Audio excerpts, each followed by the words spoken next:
Bismillahirrahmanirrahim. Assalamualaikum warahmatullahi wabarakatuh. Alhamdulillahirabbil alamin. Wassalatu wassalamu ala asrafil anbiya'i wal mursalin sayyidina Muhammadin wa ala alihi wa sahbihi ajmain, amma ba'du. Sahabat spektakuler yang berbahagia. Kali ini kita akan membahas kitab Al-Hikam, yaitu kita sudah sampai kepada pembahasan yang ke-25 di mana Syekh Ibnu Athaillah berkata, "La tatlub minhu rijaka min halatin liyasta'miluka bima siwaha falau aradaka la asta'malaka min ghairi ihraji." Janganlah engkau menuntut Tuhan untuk mengeluarkanmu dari keadaan tertentu supaya dia menempatkanmu dalam keadaan yang lain yang engkau ingini. Jika Tuhan berkehendak, Dia tentu akan menempatkanmu dalam keadaan itu tanpa engkau meminta. Mari kita lihat apa yang diungkapkan oleh Syekh Ibnu Athaillah As-Sakandari dalam dua perspektif. Di dalam masyarakat bangsa Indonesia di Kepulauan Jawa, ada filosofi kehidupan yang sangat menarik, yaitu nerima ing pandum, menerima apa yang telah menjadi ketentuan Tuhan untuk kita. Jangan mengatur-atur Allah Subhanahu wa ta'ala, karena mengatur Allah itu adalah sesuatu pekerjaan yang sangat dibenci. Oleh karena itu, apa yang diberikan itu harus diterima. Artinya legowo terhadap pemberian Allah, tapi tidak sampai menerima dan tidak mau berikhtiar.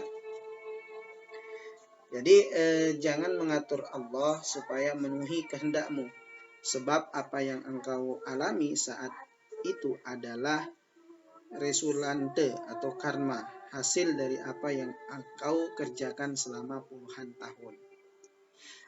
Apa yang kita peroleh hari ini pas plek sesuai dengan apa yang dikerjakan oleh diri kita. Nah, filosofi Jawa ini kerap disalahpahami sebagai sikap pasif, menerima keadaan apa adanya tanpa berusaha untuk mengubahnya. Ini adalah pemahaman sama sekali sangat keliru. Filosofi ini jika dimaknai dengan tepat mengajarkan kepada kita hal-hal positif dalam hidup yang kita laksanakan pada saat ini. Pertama, kita diajarkan untuk bersikap realistis, melihat kenyataan seperti apa adanya, tanpa mengutuknya atau mencacinya. Sebab kenyataan yang terjadi pada kita hari ini adalah hasil dan akibat saja dari kegiatan-kegiatan kita sebelumnya. Dengan bersikap realistis tersebut, kita tidak mengalami tekanan mental yang sangat tinggi dalam diri kita. Artinya, bagian dari ini adalah kita harus mampu realistis dengan apa yang terjadi. Nah, kemudian yang kedua, apabila kita mengubah pandum atau share bagian atau takdir kita di masa depan, ya lakukan sesuai sekarang juga agar ada hasil yang berbeda di masa-masa mendatang. Nah, mengutuki keadaan sekarang atau menyesali keadaan sekarang itu bahkan mengatur-atur Tuhan namanya, untuk membantu kita keluar dari kesulitan dan kemelut yang sekarang kita hadapi yang tak ada gunanya pada hakikatnya. Nah, tentu ini bukan berarti bahwa doa tak ada gunanya. Jelas berbeda dengan doa yang tulus, dengan berdoa dengan sikap mengatur-ngatur Tuhan. Seolah-olah Tuhan adalah bawahan kita. Doa yang tulus bukan doa yang hendak mengatur-atur Tuhan, tetapi mohon secara tulus sebagai bagian dari sikap kita sebagai pengabdi, sebagai hamba kepada Tuhan, yaitu Allah Subhanahu wa ta'ala. Nah, sikap mental yang sehat dalam hidup ini adalah manakala kita bisa menerima takdir secara jernih atau secara jantan, secara tulus, tanpa mengutuki keadaan, apalagi mencerca Allah Subhanahu wa Ta'ala. Kenapa aku nggak bisa dapat ini, dapat itu? Padahal aku sudah begini dan begitu. Itu artinya mencerca Allah. Karena kegagalan kita alami sekarang ini sama saja dengan mengutuki diri kita sendiri. Nah, alih-alih mengutuki dan mencerca Tuhan atau keadaan, lebih baik kita menerima keadaan itu dengan sikap legawa, jantan, seperti seorang kandidat presiden yang dengan gentle mengakui kekalahannya seraya menyusun strategi kemenangan untuk langkah-langkah berikutnya. Dia harus punya militansi yang itu adalah kekalahannya itu adalah sebagai respon kurangnya kinerjanya, misalnya kurangnya usahanya dalam ini, dan sudah maksimal usahanya tapi siapa tahu lawannya lebih maksimal gitu. Nah, jika kita mampu menerima takdir dengan jantan, berarti kita telah menjadi seorang sufi dalam artian yang sesungguhnya. Sebab esensi kesufian adalah kita menerima kehendak Tuhan. Kehendak Tuhan sama saja dengan kita menerima kehendak Tuhan secara sukarela. Melawan kehendak Tuhan sama saja dengan mengingkari hakikat diri kita sendiri. Nah, sikap semacam ini akan mendatangkan kesengsaraan bagi yang luar biasa bagi siapapun. Nah, kedamaian terjadi ketika kita menerima kehendak Tuhan dengan jantan. Dalam bahasa populer sekarang ini kita sering dengar bahwa filosofi itu bisa diterjemahkan dalam ungkapan populer by yourself, jadilah dirimu sendiri. Nah, menjadi diri sendiri adalah mengatur kehendak kita agar selaras dengan kehendak Tuhan, bukan melawannya. Begitu juga begitu kita melawan kehendak Allah atau Tuhan, Anda akan sengsara seumur hidup. Nah, itu kalau kita lihat dari perspektif umum ya, sahabat spektakuler. Nah, mari kita lihat dari perspektif khusus. Syekh Ibnu Ajibah, pensarah kitab Al-Hikam atau komentar kitab Al-Hikam ini, salah satu mengajarkan kepada kita salah satu etika yang harus dipenuhi oleh seorang yang telah mencapai tahap makrifat atau pengetahuan tentang rahasia kehidupan atau ketuhanan adalah dia mampu mencukupkan dirinya dengan pengetahuan Tuhan saja dan melepaskan diri dari ikatan yang lain. Artinya bahwa jika dia tahu bahwa Tuhan menghendakinya untuk berada pada situasi halah, tentu maka dia akan menerimanya dengan ikhlas. Dia tidak akan menuntut Tuhan untuk mengeluarkan diri dari situasi itu ke situasi yang lain yang menurut anggapannya lebih baik. Nah, pengetahuan kita sebagai manusia sangat terbatas. Apa yang kita anggap baik belum tentu baik pada diri kita sendiri atau baik dalam jangka panjang. Manusia terlalu cenderung mengatur segala sesuatu berdasarkan pandangan matanya yang sangat terbatas. Sebab begitu nature atau watak manusia, begitulah nature atau watak manusia, bahwa dia ingin sesuai dengan apa yang dia mau.